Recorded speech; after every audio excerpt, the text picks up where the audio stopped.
இது வந்து அதான் முன்னாடியும் சொன்னேங்க, இது வந்து ஒரு மிகப்பெரிய ஒரு பொறுப்பு. என்னதான் வந்து நம்ம ஜெயிச்சிட்டோம், ஒரு எம்பி ஆகிட்டோம் அப்படிங்கிறது வந்து ரொம்ப ரொம்ப ஒரு சந்தோஷமான விஷயம். அதில் ரொம்ப சந்தோஷமான விஷயம் டிஎம்கே எம்பி ஆகிறதுங்கிறது வந்து ஐடியாலஜிக்கலையும் சரி, ஸ்பீச்லேயும் சரி, நம்ம தமிழ்நாட்டுக்கு அதிகம் செஞ்சது வந்து டிஎம்கே எம்பிஸ் தான். ஸோ அதுலேயும் நம்ம ஒரு டிஎம்கே எம்பி ஆகிறதுங்கிறது ஃபஸ்ட்டு பெருமை தான். ரெண்டாவது வந்து தலைவர் அவர்கள் சொல்லியிருக்காங்க எங்களுக்கு எல்லாத்துக்குமே, மக்களோட போய் நில்லுங்க, மக்களோட குறைகளை கேளுங்க, மக்களுக்கு உண்டான அனைத்து சேவைகளும் செய்யறதுக்கு உண்டான அனைத்து முயற்சிகளும் எடுங்க, அதுக்கு உறுதுணையாக நாங்கள் எல்லாம் இருக்கோம். ஆனால் மக்கள்கிட்ட போயிட்டு அவங்க மக்களுக்கு இந்த அரசாங்கத்தோட செயல்பாடையும் தாண்டி தமிழகத்துக்கு கடந்த 10 வருஷமாக இருக்கிற அநியாயத்தை மாற்றத்துக்குண்டான முயற்சி எடுங்கன்னு சொல்லி தலைவர் எங்களுக்கு இன்ஸ்பயர் பண்ணியிருக்காங்க. நிறைய நல்ல விஷயங்கள் எடுத்து சொல்லியிருக்காங்க, நிறைய நல்ல விஷயங்கள் பார்த்து சொல்லியிருக்காங்க. ஸோ அதுக்குண்டான முயற்சிகளை வந்து ஒரே மனதாக இருக்குங்கிறத இங்கே எங்களுக்கு தலைவர் சொல்லியிருக்காங்க. அதே போல தான் செயல்பட போகிறோம்.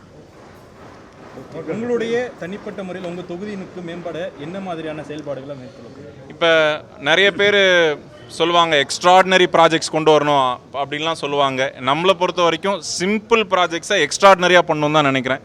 அதாவது சாதாரணமாக சாலைகளாக இருக்கட்டும், தண்ணி வசதியாக இருக்கட்டும், பஸ் வசதியாக இருக்கட்டும், சாதாரண விஷயங்கள் நல்லா பண்ணணும்.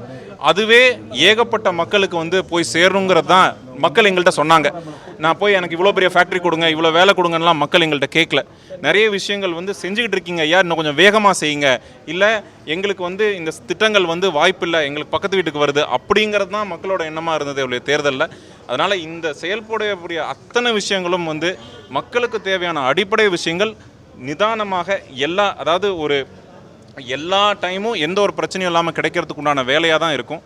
ஏன் தொகுதி பெரம்பலூர் நாடாளுமன்ற தொகுதியை பொறுத்த வரைக்கும் மக்கள் ஒரு நீண்ட நாள் கோரிக்கையான அந்த ரயில்வேஸ்க்கு உண்டான வேலையை வந்து ரொம்ப வேகமாக செய்யக்கூடிய ஒரு நல்ல தருணமும் இது. அதனால் அதுக்கு உண்டான முயற்சிகள் நிறையாவே செய்வேங்கிறத இங்கே தெரிஞ்சுக்கிறேன். மக்களிடம் அதான் சொல்லியிருக்கேன் நான்.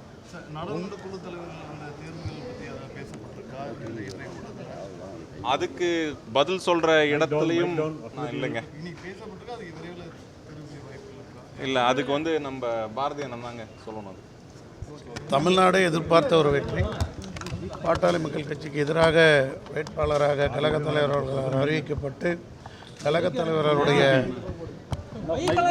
நல்ல மக்கள் நலன் சார்ந்த திட்டங்களை எல்லாம் முன்னெடுத்து சென்று மக்களிடம் எடுத்து கூறி வாக்கு சேகரித்தேன். பெருவாரியான வாக்கு வித்தியாசத்தில் கழகத் தலைவர் அவர்கள் மேல் வைத்திருக்கிற நம்பிக்கையின் அடிப்படையில் வாக்காளர் பெருமக்கள் அனைவரும் வாக்களித்தனர். அதன் மூலம் நான் தருமபுரி நாடாளுமன்ற உறுப்பினராக தேர்ந்தெடுக்கப்பட்டிருக்கின்றேன்.